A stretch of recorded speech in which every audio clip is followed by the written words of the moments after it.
let's start with you just telling us about the piece Memphis and um,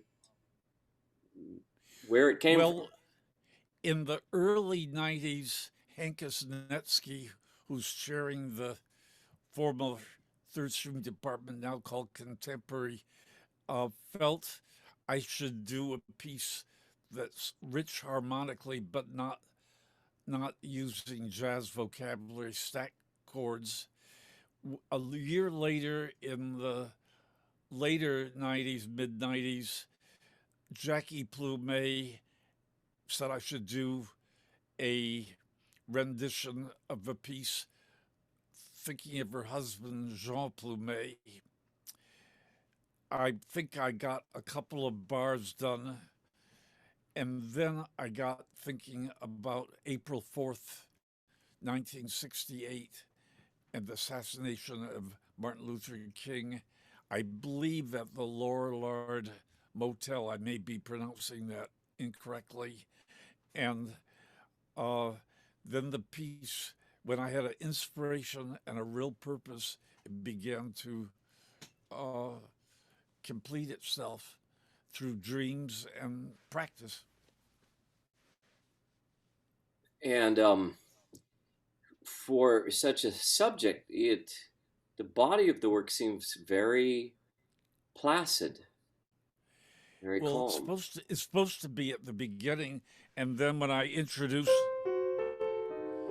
my little theme, there's in my scenario a sinister figure is walking up through the crowds, and it's really less pleasant. But for people learning it, I often just do the first chorus and see how they get it, and then they can translate it in their own way. But I do encourage them to write their own little DNA cell, and I also told them not to just get too pleasant at the end. Uh, but as I play it often, the climax lasts a little longer, but it certainly starts in a pleasant fashion. Al Green singing an outdoor concert. Yes, this is the afternoon before Yeah. we knew what would come from And that day. Columbus Avenue, Tremont Street, there were crowds out, militant policemen, terrible memories of that day. Right, right. A beautiful beginning Yeah. to a terrible day. Um, how I have to ask you, how do you feel about a non-improviser like me tackling a piece like this? Because I don't know if you had a chance to hear the sample that I sent, but I'm Oh, did you? I didn't read emails this week oh very that's much. that's fine, but I'm really kind of just presenting. But I'm very honored uh, to have people use it as a piece and not to improvise. I feel our department should be called contemporary, which would include composition and improvisation. They both feed each other, and I think it's wonderful.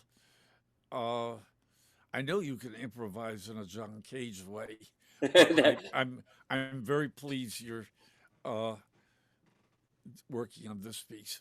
I don't. Yeah, I don't. I'm not sure a John Cage improvisation would be suitable for this piece. Although I'm I not do sure. try. I when you hear it, I do incorporate another composer who was alive at that time and who wrote his own memory of King, which actually dovetails.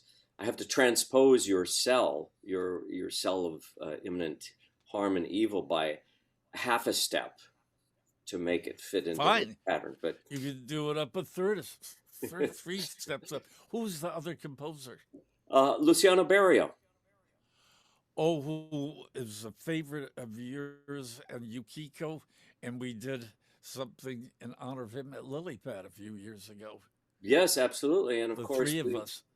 the chamber music piece, which became the second movement of his Sinfonia, is a memorial to King, Oh, I, and it your notes kind of veer off in that direction before coming back to.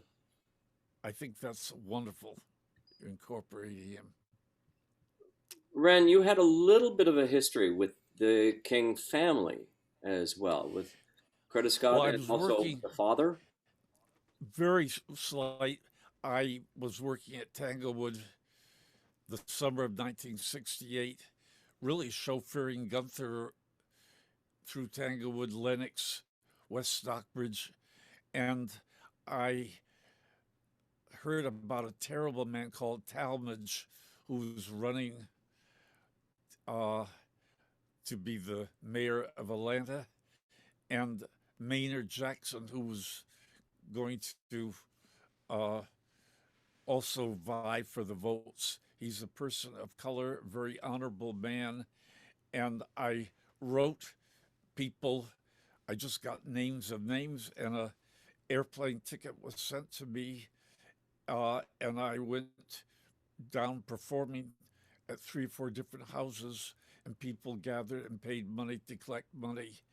Uh, while there, I went to the Ebenezer Baptist Church and met Martin Luther King's father. What a wonderful gentleman. His prayer, his inclusiveness. And then, of course, I met 2 or 3 times Coretta Scott King at the conservatory. She's an alum. And one time in Brown Hall, we had really quite a talk. So really, I don't really know the family like I used to the Thelonious Monk one. Uh, but I'm so glad you've added Barrio, Steve. Well, it kind of it slips in there Great.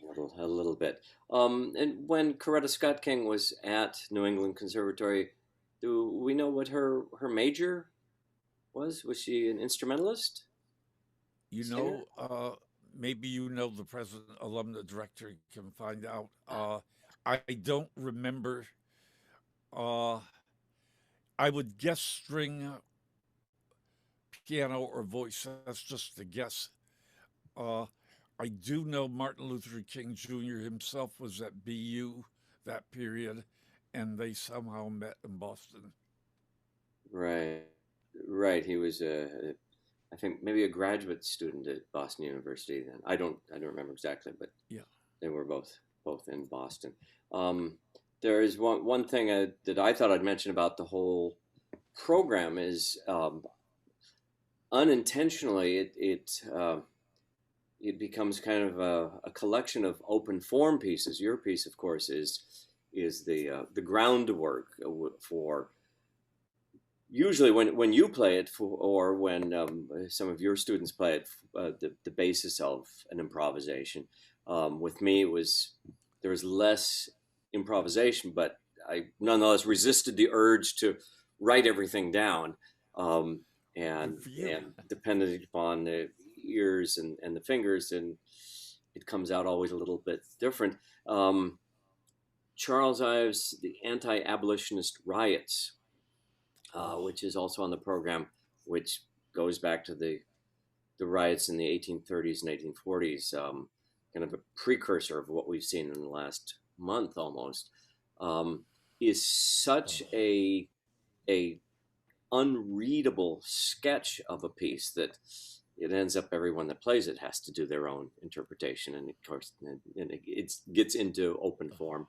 And the last piece on the program, Christian Wolf's "Hay una mujer desaparecida," has almost nothing in the way of the usual classical notations, dynamics, um, any tempo fluctuations, and is also impossibly difficult, which I told Christian it guarantees I will miss a note, so even the pitches are somewhat indeterminate. Tell us, Steve, when the concert was, and for people hearing this later, when was the concert? You will be in Jordan Hall at St. No, Martin. I'll be recording it in Burns Hall, and it will be recorded and then edited for a release on the Corvallis website. And I'll be sure to send you a link. Great. Along with these interviews, will be dovetailed into the whole event. So it'll be. And I'm so glad you're into liberation, uh, your yet last concert using a South American melody and all the wonderful variations, and that you are a fan of a former student, Anthony Green, and you're And Anthony's really piece also is on this. great. Yeah, yeah. The apology that he wrote at my request. This is kind of where this whole concert comes from. Well, we all we do is play the piano, but somebody has to, and we do what we can. We can't necessarily be out there passing legislation or organizing strikes, but you probably share the same feeling that.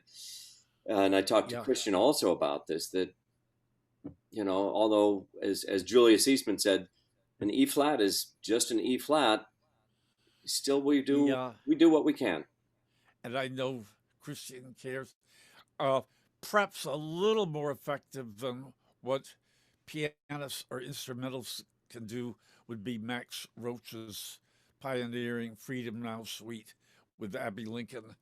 But even so, that was very gritty, uh, a real adventure, a real innovation, courage. But even that did not change the Washington. Oh, I don't.